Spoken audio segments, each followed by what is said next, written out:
Hello दोस्तों। तो कई बार क्या होता है कि जब हम लोग स्टडी करते हैं तो हमें कोई टॉपिक समझ में नहीं आता है। तब हम कोशिश करते हैं इंटरनेट पर सर्च करने के लिए। पर अब थोड़ा हम एआई का यूज करेंगे और आपको मैं यहाँ पर दिखाऊंगा एक कमाल की चीज़। ये आप गूगल जेमिनी खोल सकते हैं अपने लैपटॉप में या फिर अपने मोबाइल में। ये फ्री है सभी के लिए, ठीक है। अगर आपके पास प्रो सब्सक्रिप्शन है जो कि बहुत सस्ते हैं, 1900 रुपये के आसपास, और ऑफर में ये 900 के आसपास आपको मिल जाता है इसकी सब्सक्रिप्शन। बट यदि आपके पास नहीं है तब भी कोई बात नहीं है। यदि आपके पास है तो ये आपके लिए एक और ज़्यादा बेहतर ऑप्शन होगा। यहाँ पर मैं आपको कुछ समझाना चाहता हूँ। जैसे कि हम किसी टॉपिक्स को पढ़ रहे होते हैं और हमें समझ में नहीं होता है कि उस टॉपिक्स में आगे क्या पढ़ना है। तो सिर्फ हमारे पास एक टॉपिक होता है, जैसे मैं यहाँ पर आपको समझाऊंगा उस टॉपिक से, जिसे हम लोग कहते हैं जीन बैंक। मैं जब ये टॉपिक पढ़ रहा था तो मैं समझ नहीं पा रहा था कि जीन बैंक का मतलब क्या है। तो मैं यहाँ पर सहायता लिया गूगल जेमिनी का। एक ऑप्शन है यहाँ पर लर्निंग कोच करके, ठीक है। आप जब इस तरह से ओपन करोगे तो यहाँ पर आपको लर्निंग कोच का ऑप्शन मिल जाएगा। ये आपका लर्निंग कोच के ऑप्शन पर आपको क्लिक करना है। मैं इसे क्लिक करूंगा यहाँ पर। जब आप इसे क्लिक करेंगे तो इसका थोड़ा सा इंटरफेस चेंज हो जाएगा और यहाँ पर आपको दिखेगा क्या, लर्निंग कोच का एक इंटरफेस, ठीक है। अब आपको क्या करना है, यहाँ पर आपको अपना टॉपिक्स लिखना है। यहाँ पर टूल्स दिए हुए हैं, ठीक है। यहाँ पर हम कोई बदलाव नहीं करेंगे। अगर आप बेहतर आंसर चाहते हैं तो आप कैनवास का यूज हमेशा कीजिए। लेकिन यहाँ पर हम थोड़ा सा बदलाव करेंगे क्योंकि हमारे पास प्लस सब्सक्रिप्शन है। तो यहाँ पर हमारे पास प्रो का ऑप्शन है। अगर आपके पास प्रो का ऑप्शन नहीं है तब भी आपके पास थिंकिंग और फास्ट का ऑप्शन होगा। तो आप अगर प्रो सब्सक्रिप्शन वाले हैं तो आप यहाँ पर प्रो में आ सकते हैं, ठीक है। मैं अभी के लिए यहाँ पर प्रो ऑप्शन पर आ जाऊँगा। जैसा कि मैंने आपको बताया कि जब मैं टॉपिक पढ़ रहा था जीन बैंक, तो मुझे समझ नहीं आ रही थी कि जीन बैंक होते क्या है। ऑप्शन को, ये चीज को मैं समझ नहीं पा रहा था।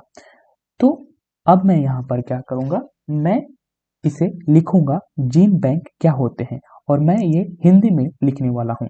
जैसा कि आपको पता है कि हम इसमें अपनी भाषाओं में बात कर सकते हैं और ये हिंदी को भी बहुत बेहतर तरीके से समझ पाता है। तो यहाँ पर मैं लिखूंगा जीन बैंक, ठीक है। यहाँ पर मैं लिखूंगा जीन बैंक,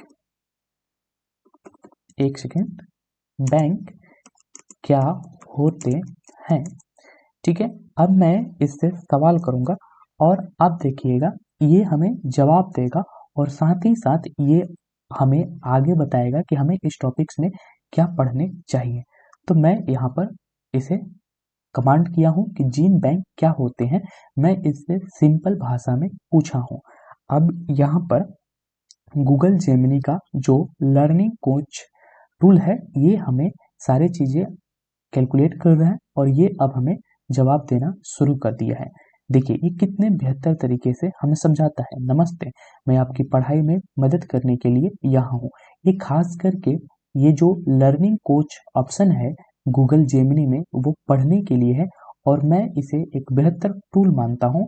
जब भी मुझे किसी टॉपिक पर गहराई से समझना होता है तो मैं इसका यूज करता हूँ। वीडियोज देखना बेहतर है पर इससे सवाल पूछना थोड़ा और रोमांचक बन जाता है।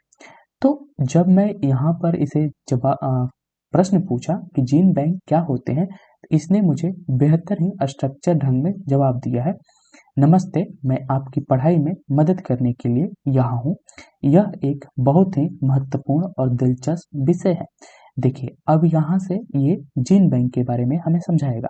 जीन बैंक एक प्रकार का जैविक भंडार है जहाँ आनुवांशिक सामग्री को सुरक्षित रखा जाता है, जैसे हम बैंकों में पैसे रखते हैं।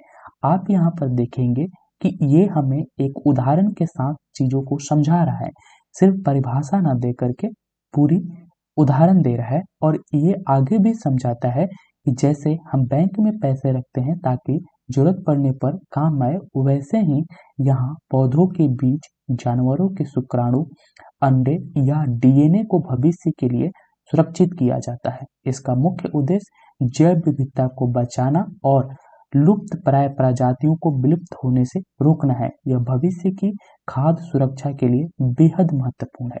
अब आप देखेंगे कि किस तरह से इसने पूरे टॉपिक को स्ट्रक्चर वे में उदाहरण के साथ हमें समझाया है। अब आगे जो मेन चीज है मैं उसे आपके सामने रखना चाहता हूँ। देखिए, ये आगे जो हमें समझाता है कि आइए इस विषय को गहराई से समझने के लिए लर्निंग प्लान बनाते हैं। ये जो चीज है ये हमें किसी टॉपिक पर पूरी गहराई से समझने के लिए बहुत ज़्यादा हेल्प करता है, क्योंकि जब हम किसी टॉपिक को शुरू करते हैं पढ़ना तो हमें ये समझ नहीं आता है कि उस टॉपिक्स में हमें आगे और क्या चीज़ें पढ़नी चाहिए, या फिर हमें उसके सब टॉपिक्स नहीं समझ आते हैं। तो यहाँ पर आप इसका हेल्प ले सकते हैं और ये बेहतर तरीके से लर्निंग प्लान बनाता है। तो आप इसको अपने टॉपिक को समझने और उस टॉपिक से रिलेटेड लर्निंग प्लान बनाने के लिए इसका यूज कर सकते हैं। देखिए, यहाँ पर इसने लर्निंग प्लान बनाया है। सबसे पहले इसने कहा है कि हमें जीन बैंक का परिचय और आवश्यकता को समझना चाहिए। दूसरे स्टेप में जीन बैंक के प्रकार को समझना चाहिए। तीसरे स्टेप में संरक्षण की तकनीक को समझना चाहिए, कैसे चीजें सुरक्षित रहती है, और चौथे महत्व और भविष्य को समझना चाहिए। तो ये इस तरह से पूरी योजना बनाया है। यहाँ पर आगे ये लिखता है कि इस योजना के अंत तक आप यह समझने में सक्षम होंगे कि वैज्ञानिक प्रकृति के खजाने को कैसे सुरक्षित रखते हैं। क्या आप इस प्लान के साथ आगे बढ़ने के लिए तैयार हैं? तो अब आपको सिर्फ यहाँ पर हाँ में जवाब देना है, या फिर आपको यहाँ पर लर्निंग प्लान के जिस स्टेप से आप शुरू करना चाहते हैं उसका नंबर लिखिए, या फिर पूरे स्टेप को लिखिए। जैसे अगर मैं यहाँ पर जीन बैंक के प्रकार को जानना चाहता हूँ तो मैं यहाँ पर इसे कमांड दूंगा, जीन बैंक के प्रकार के बारे में सिर्फ यहाँ पर मुझे कॉपी पेस्ट कर देना है। मैं जब इसे एंटर करूंगा, इसको कमांड दूंगा, तो ये फिर से टॉपिक्स को समझेगा कि मैं क्या पूछा हूँ इससे, और ये पूरे स्ट्रक्चर को समझेगा कि मुझे किस तरह से समझाना है, और फिर ये मुझे समझाएगा। तो मैं बस आपको ये बता रहा हूँ कि आप इस टूल का उपयोग कीजिए अपने तैयारी में, ठीक है। आप अपने टॉपिक्स को कवर करने के लिए इसका यूज कर सकते हैं, क्योंकि अगर आप जीन बैंक के ऊपर वीडियोज देखने चाहेंगे पूरे विस्तार से, तो वीडियोज देखने में तकरीबन आपको कम से कम 1 घंटे का टाइम लग जाएगा।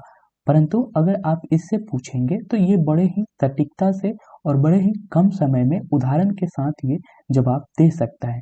साथ ही साथ इसमें आप डायरेक्ट सवाल पूछ सकते हैं। टू वे कम्युनिकेशन होता है, क्योंकि ये एक टीचर की तरह आपको समझाता है टॉपिक्स को, और साथ ही साथ ये बहुत ही आसान भाषा में भी समझाने की कोशिश करता है। आप एक टॉपिक को नहीं समझ पाए तो इसको बार बार पूछ सकते हैं, पर वीडियोज या फिर किसी अन्य से पूछना उतना कारगर नहीं होता है। तो मेरे लिए, मेरे हिसाब से मुझे ये सबसे बढ़िया टूल लगता है जेमिनी का, क्योंकि हमें कई सारे टॉपिक्स को समझना होता है तो हम यहीं से सवाल पूछते हैं इससे, और ये हमें स्टेप बाय स्टेप चीज़ों को एक दूसरे के साथ बांट कर दिखाता है कि हमें पहले स्टेप में क्या सीखना चाहिए, दूसरे स्टेप में क्या सीखना चाहिए, और फिर इसी तरह से आगे बढ़ते हैं। जैसे कि यहाँ पर जब मैंने इससे पूछा कि जीन बैंक के प्रकार क्या हैं, तो ये बड़े ही हिसाब से हमें जवाब देता है, बड़े ही बढ़िया से सधा हुआ जवाब देता है कि बहुत बढ़िया, चलिए सीधे जीन बैंक के प्रकार पर गोते लगाते हैं। यह समझना इसलिए जरूरी है क्योंकि हर पौधे या जीव का एक ही तरीके से संरक्षित नहीं किया जा सकता है। कितना बढ़िया से इसने एक ही लाइन में समझा दिया कि जो जीव है उसको एक तरीके से संरक्षित नहीं रखा जा सकता है, इसीलिए हमें अलग प्रकार के जो है जीन बैंकों की जरूरत है। तो यहाँ पर इसने बताया कि हमें 3 प्रकार के जीन बैंक की जरूरत है। इसने एक एक को एक्सप्लेन किया। अगर आप किसी एक प्रकार के जीन बैंक के बारे में विस्तार से पढ़ना चाहते हैं तो आप इसको ये भी कर सकते हैं कि आप जीन बीज बैंक जो है इसे विस्तार से समझाओ, फील्ड जीन बैंक है इसे विस्तार से समझाओ। तो ये उस टॉपिक को बड़े ही विस्तार से समझाएगा। यहाँ पर ये बहुत ज़्यादा उदाहरणों के साथ जवाब देता है। साथ ही साथ यहाँ पर आप क्यूज भी ये आपको देगा। जैसे यहाँ पर इसने एक छोटा सा प्रश्न पूछ लिया, मान लीजिए आपको आम की एक बहुत ही दुर्लभ प्रजाति को बचाना है। हम जानते हैं कि आम के बीज ज़्यादा दिन तक रखे नहीं जा सकते, तो आप इसे किस तरह के जीन बैंक में रखेंगे। अब देखिए ये आपसे सवाल भी करता है, ठीक है। जब आप इसके सवाल का जवाब देंगे तो ये चीज़ों को आपके साथ कम्युनिकेट करेगा और ये आपको बेहतर से बेहतर तरीके से समझाने और सिखाने की कोशिश करेगा। तो मेरा मानना है कि यदि आप अपनी तैयारी खुद के बल से करना चाह रहे हैं तो इसका यूज ज़रूर करें। ये बहुत ही सस्ता उपाय है और साथ ही साथ ये बहुत ही आसान तरीके से जवाब देता है। रही बात इसकी गलतियों का, तो अब हम हमारे ख्याल से एआई इतना एडवांस हो चुका है कि अब जो एजुकेशन वाले टॉपिक्स हैं उनको ये बहुत ही सटीकता से जवाब देता है, उसमें ये गलतियां नहीं करता है, लगभग ना के बराबर, ठीक है। तो मेरा ऐसा मानना है कि आप इसका यूज ज़्यादा से ज़्यादा करें और चीज़ों को एक्सपेरिमेंट करें। मैं यहाँ पर सारी चीज़ें आपको करके तो नहीं दिखा सकता हूँ, बस मैं आपसे ये कहूँगा कि आप अभी जेमिनी पर जाइए और यहाँ पर आपके सामने एक लर्निंग कोच का ऑप्शन होगा, उस पर क्लिक कीजिए और आपके मन का आपका जो भी सवाल आज होगा, जो भी आप अपने टॉपिक पढ़ा होगा, यदि आपको वो टॉपिक समझ में नहीं आया तो आप यहाँ पर पूछ सकते हैं और सीख सकते हैं। ये बड़े ही बेहतर और रोमांचक ढंग से समझाता है। तो मिलते हैं अगले वीडियो में ऐसे ही किसी हेल्पफुल टॉपिक के साथ जो कि आपकी तैयारी में आपका मदद करेगा।